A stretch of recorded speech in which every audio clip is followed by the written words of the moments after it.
in the future, who knows about this creation in details? Except the creator. Yeah. Like example, if I made this phone, I mean this is not a phone by the way, it's a bottle. But imagine if I made the phone from scratch, yeah? If I made the phone from scratch, no one knows about the phone in details like I do. You understand? So now when the Prophet Muhammad والسلام, he prophesied about the future. Okay?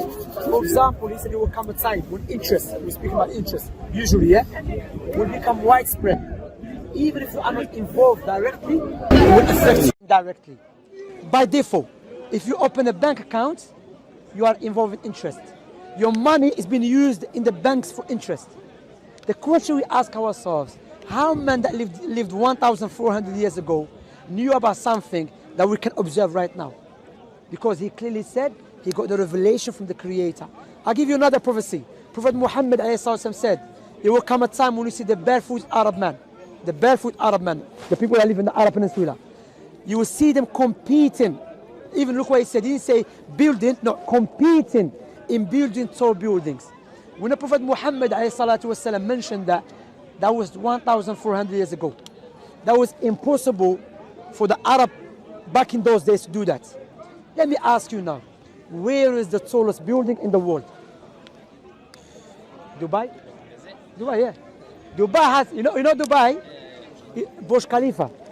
Burj Khalifa is the tallest building in the world. Oh, yeah, I see. Yeah, Burj Khalifa, yeah, you can check it online. And guess what? Do you know who's competing with them? Saudi. Jeddah, yeah, in Jeddah now, they're trying to build something taller. But a person might say, the reason they're doing it to fulfill the prophecy. No, Prophet Muhammad والسلام, he was not saying it as an encouragement. One of the scholars said as rebuking it. Because, well, okay, you're going to build tall building, but people are dying out of hunger. You understand? You're wasting money in tall buildings. Anyway, so how man that existed 1,400 years ago knew something that we can observe right now? Because he got the knowledge from the Creator. I'll give you another one. What distinguishes Islam from any religion, any way of life? Islam came to preserve 5 things. You know, and sorry for taking your time. Because sorry, Brother Charlie. Yeah. So listen to this. Yeah, Islam came to preserve 5 things. Islam came to preserve religion. What does it mean? Meaning the pure oneness of God, to worship God alone. That's why paganism, polytheism, atheism is forbidden in Islam, because it turns people away from their original state. All right? Islam came to preserve intellect. That's why anything that harms intellect is forbidden. Alcohol, drugs is forbidden. Islam came to preserve wealth. That's why gambling, interest is forbidden. Islam came to preserve lineage. That's why fornication is forbidden. Because when you hear people fornicate, no one cares. People, generally speaking, don't care about children. You know, I don't care, this woman is accepted to her, you know? So that child has no rights and so on, yeah? So look at these 5 things, yeah, that Islam came to preserve. Let's go to the other side. Now, when you have no God in your life, everything will become subjective. You just follow your desires. And we can observe that right now. You wake up, you think, I'm a woman today. The next day you wake up, you think, no, I'm a dog today. You wake up and you have to respect people. They're saying you have to respect me if I do identify myself as a dog. And you have to respect me if I believe I'm a penguin. Because confusion, you know, because you have no creator, everything is subjective, yeah? Now, alcohol, is it good for us or bad for us? Bad. Individually and collectively. Gambling, is it good or bad? Bad. Individually and collectively. Interest, is it good or bad? Interest is bad, because interest makes the rich richer, poor poorer. It's bad, okay? We talk about gambling. Okay, fornication is bad as well, no doubt about that. Why? I don't like someone to play with my daughter.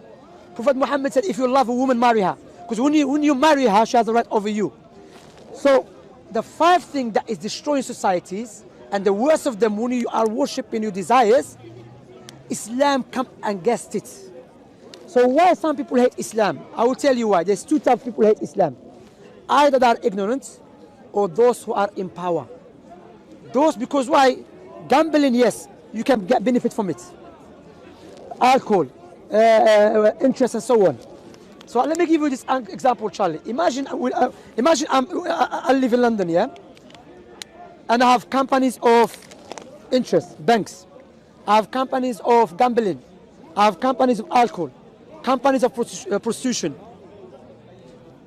And you come into London as a Muslim, telling people about Islam, how I'm going to look at you? How you gonna look at me? Yeah, how I'm going to look at you? Telling people about Islam. Yeah, you tell people about Islam as an enemy. Oh yeah. Because why? You're taking customers away from me. But that's even though what you're teaching people is good for them individually and collectively, you know? But because I'm an evil man, I'm making money from the suffering of the people, I'm going to look at you as evil. And this is exactly what's happening right now. Those who are in power, they are utilizing their wealth through the media to make Islam look bad, even though you just agreed with me, what Islam legislated is good for people. Make sense? It's clear? Let me give you an example. Imagine I said, Charlie, look, I'm a trillionaire. You know, I have lots of money. I spoke to you, you're a very respected person. I'm going to give you a gift. I said, listen, I'm going to give you £2 million as a gift. You know, what would you say to me at least? I'll say thank you. You'll be very happy, bro. You're going to forget your friends, man. 2 million, I mean, dust, man. 2 million. No, you're not going to just say thank you.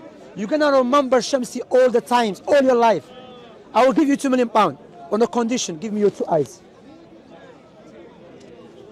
No go. Do you know why? Because your eyes is more valuable than anything. So why we are not grateful and remember the one that gave us eyes for free? That's a good saying. Make sense? You see? Now, yes, we want to be grateful to God. We want to be grateful to the Creator and worship Him. Now, let me ask you another question. If you want to buy a gift for your mother, would you buy a gift that you love or your mother love? Likewise, if you want to worship the Creator, we should worship Him the way He loves, not the way we love. Because the way He loves is objective. The way we love is subjective. And there's something I want to mention. One of the clear proof that Muhammad is a messenger of the Most High, the legislation he came with.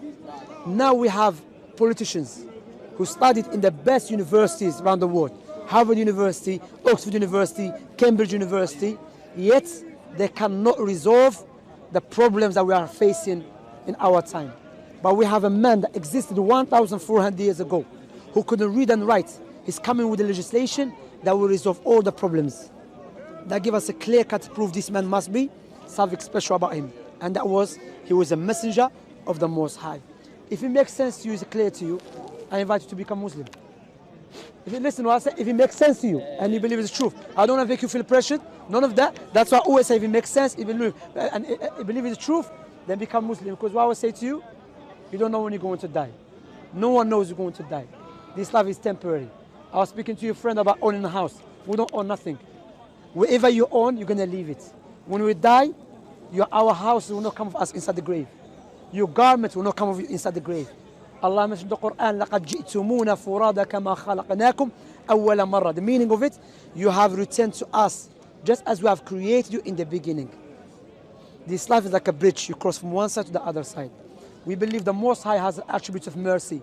That's why it's created paradise. If you believe in Him and follow His teaching, you have a paradise, eternal life. And it has its attribute of anger. That's why it's created the hellfire. If you turn away from God, which is one of the greatest crime, the outcome of that is the hellfire. But don't think Allah is going to make the righteous one equal with the evil ones. And the biggest evil is when you turn away from your Creator who gave you life, your own existence by His own virtue. But yet you turn away from Him because you're too busy with this life. You don't know when you're going to die. I don't know when I'm going to die. But if it makes sense to you and is clear to you, because that's what it's Shahadatan. When someone becomes Muslim, what is it? I bear witness there is no one worthy of worship except Allah. I mean, I bear witness that I should worship the Creator, my Creator. And I bear witness Muhammad, the Messenger of Allah. That's the second, which is, I just showed you why we believe Muhammad, the Messenger of Allah, his prophecies, his miracles, his legislation, which you believe, you said it makes sense. So I'm inviting you, if you want to become Muslim, that's how you become Muslim, bro. You want to become Muslim? Give him some time. No, wait, let him think. Don't feel pressured. Don't feel, yeah. No. Yeah. Let him. Chill out. No. You said give him time, correct? Yeah, no, give him time. Are you promised he'll live tomorrow? No, of course not. If he dies as a disbeliever? Of course not. Now, if he dies as a disbeliever, then I'll be on him, innit? you'll be responsible. Yeah. So that's why you say, when I'm telling him, if it makes sense to you and is clear to you, don't feel pressured, you know, because why? Because Prophet Muhammad told us, when a person wants to become Muslim, Satan will try to put barriers, you know. How old are you, by the way? 18. My wife, she became Muslim when she was 14. Alhamdulillah, that was like, I I don't know where I say age anyway. It was way too high age. But one point here, there is some, you know what I'm saying? There are some people become Muslim straight away. There are some people say, give me time, no doubt about that. But I always mention if it makes sense. And because why? You've been cut off from your creator. When I told you I'll give you £2 million, he didn't say give him a time to say thank you. He didn't say that. He didn't say that, you know, let me give you time to say thank you. You said thank you straight away. On the spot, you understand? So if it makes sense, is it true, bro? He's not gonna come up inside the grave. He wants, of course, I understand where it's coming from. Give him time. But that's why I always say to the people, and you can watch my videos, some people accept Islam straight away. Because why? I said, you know what? It makes sense to me. And that's what I need in my life. You know, I need to be grateful to my creator. I need to worship my creator. And so like it. And some people say, give me time. Some people, they come back to us and take shahada, mean to become Muslim. Some people, maybe they become busy with life, they forget. But again, no one should not blame no one on the day of resurrection. That's why I'm saying this open invitation for you. If you want to become Muslim, then it's open invitation. If you want to give you time, this something else, no problem, whatever you want. So what do you want? Give me time. All right, give me the gun. Anyone has a gun? Put it in his head now. No time, brother. Alhamdulillah, no problem at all. We have our channel, watch the channel. But again, what we say, when you leave the park, all of us will become busy with life. But don't forget about what we spoke about. What we spoke about. Study, read more, no problem. Understand? Are you going to become Muslim?